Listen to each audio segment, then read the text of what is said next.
Hi. Okay, we're going to be going into more advanced techniques. Not all of them are technically rolls, but they're actually pretty useful in parkour if you want to add a little bit of style into your movement. A little bit is break style, break dance, not break style, break dance. And Drew is going to help me.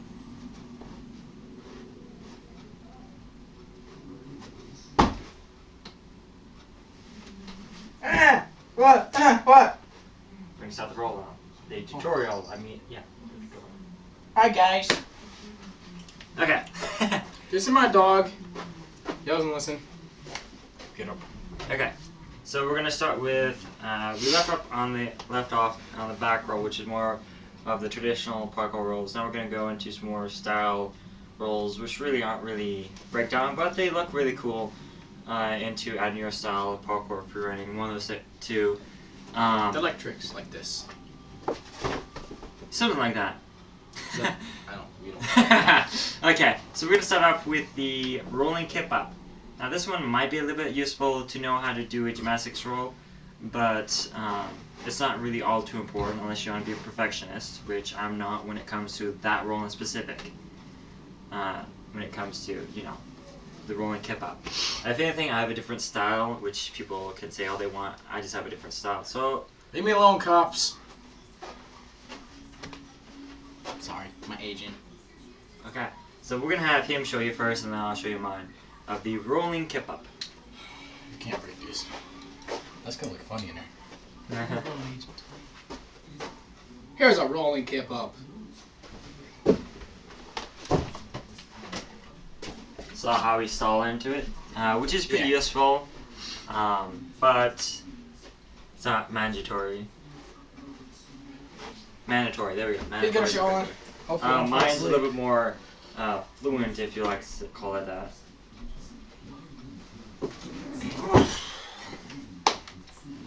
Now, if he wants, we can show a front view.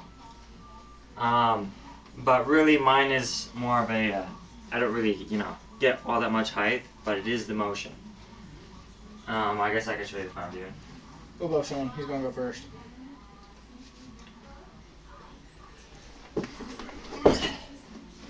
Not me.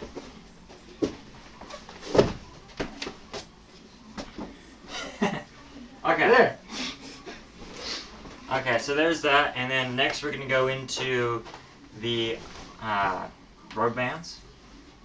Yes, a rubber band kip up. Okay. Don't start off. Learn a regular kip up, please, first. It might be useful to learn the no-handed kip up and the regular kip up. Yeah. For this. Want to show them what those are first? So, but just being able to be well-rounded in that is gonna help you a lot. So I'll show them the regular kip up. And then I'll show them no hand. Okay. So you're gonna get on the ground and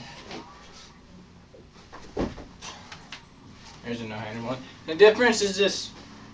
You don't use your hands.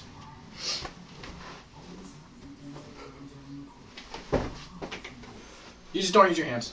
That's the only difference between a regular kip up and a no-handed kip up. And if you're trying to learn the rubber band kip up, being able to get up all the way is not really your concern because you want to stay low enough to go into the rubber band kip up. So you want to learn both of those just so you have the feel for trying to use your core, because core strength is very important. Because getting height isn't really all that important as long as you land where you want to be and you have steady feet.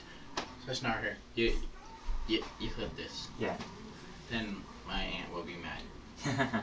Okay, so the rubber band kip up is basically you kind of in that low position, somewhat how you land, and you're going to go back, and this very small section of your back is going to touch along with your hands. So your hands, you're going to practice with your hands landing around here. It does hurt because sometimes you smash your hands against your shoulders, so you want to try to work on preventing that. So super soft ground is very highly mats first or trampoline. Suggested, yeah. Okay, so basically you're gonna start right here, and then my arc isn't all that good, but being able to do the bridge is very important for this. So that's the way he does it. I do mine like a suicide kip up. So basically, watch out. It hurts, but I get used to it. I'm learning how to do it better. So it's just like, his he bends down and does it. Mine I just go and do it. Yeah. So basically, you want to work on doing it from a standing position. I can do it somewhat from it, but that's the first way I showed you is the best way to learn it, and then yeah, then do what I do. And when you do it, don't, especially mine, don't try it on first. Even though I did it, like I was used to landing on my shoulders and my back, cause like I'm used to it now. And once you start learning it, you land on your back. But once you start learning it, you land on this part of your shoulders and just launch up. yeah, it'll be a small section of your back that actually touches, and learning to land on your hands first is gonna help a lot. So basically, one of our last videos we did a stunt where we both did a somewhat punch, and we both did that out of it. So it's a very good spring thing. So spring technique. And what else were we gonna show? The cartwheel. Diving cartwheel. This is fun. We would show a contour, which is very hard. Yeah. But we're just going to show a diving cartwheel. So a diving cartwheel is you're gonna start with learning how to do a cartwheel, which mine are pretty sloppy. And I'll show you mine. What are mine? Like I'm good at mine because I was in martial arts, so mine are just like. Okay. Like I don't blame him. I used them a lot in martial arts. Okay. So basically, what you're gonna do is you're gonna learn how to do a dive roll, and kind of learn how to do that kind of spring launch, which really doesn't really require too much recoil of the legs. Lift. Yeah, too much lift of the legs. You know, bending your legs and then taking off. Because if you do that, you're just gonna go like this. Oh god. Yeah. Okay. So basically, you're gonna have this hand here, this one here. This one's the tricky part, is having that other hand land. So you're gonna try to get airborne, which is the cool part. I'm gonna show mine.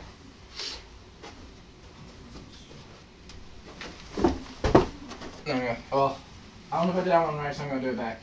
Okay. Which I've done a rolling kip up and a diving cartwheel in a performance once, and that performance turned out pretty well. I'm trying to do a dive roll.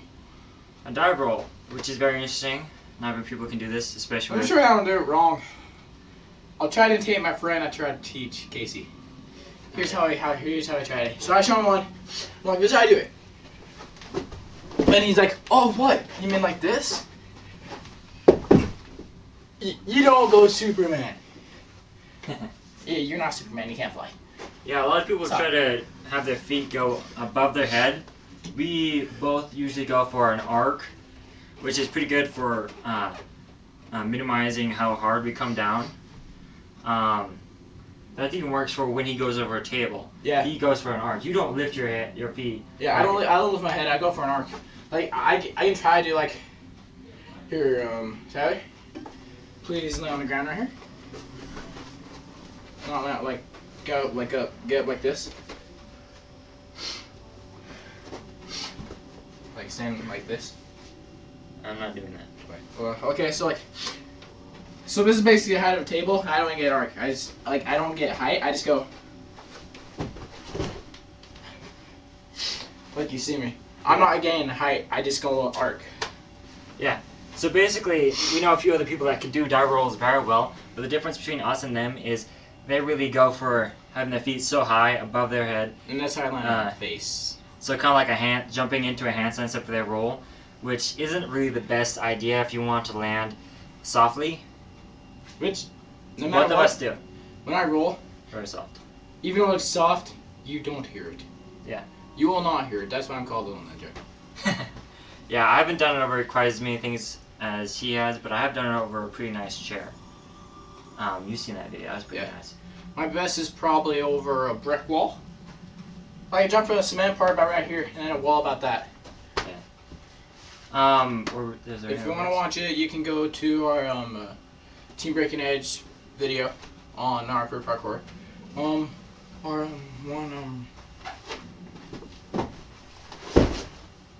Yeah, we could try to do that. That's pretty simple. This one I don't like doing on cement. I don't think we've ever tried it on cement. But I imagine landing on your butt isn't going to feel too good out of rolling kip up. But this one we've done is we go into a rolling kip up and then land cross-legged, which is actually pretty nice for our flow movement. Because out of that flow movement, you could probably do like a cartwheel or a few other different things out of the cross-legged. He's going to show a front view. Okay. Now I'm going to show a side view.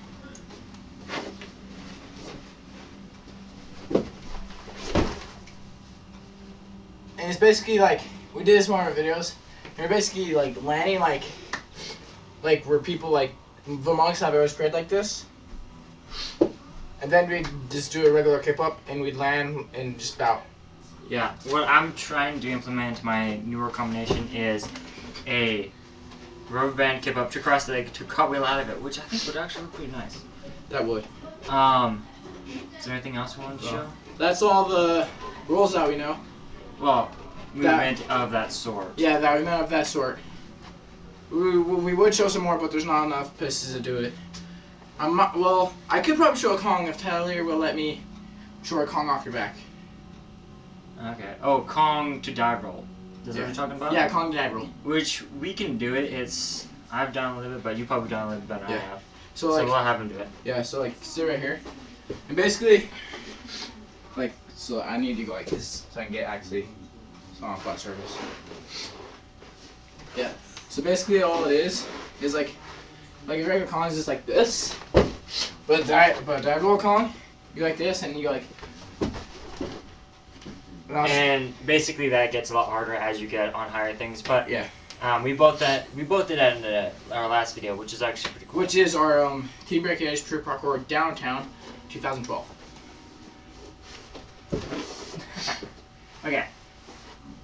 I believe that's all. This is Team Breaking Edge. Yeah. Little Ninja and Skeletor. Hope you like our advanced roll tutorial. Thank you.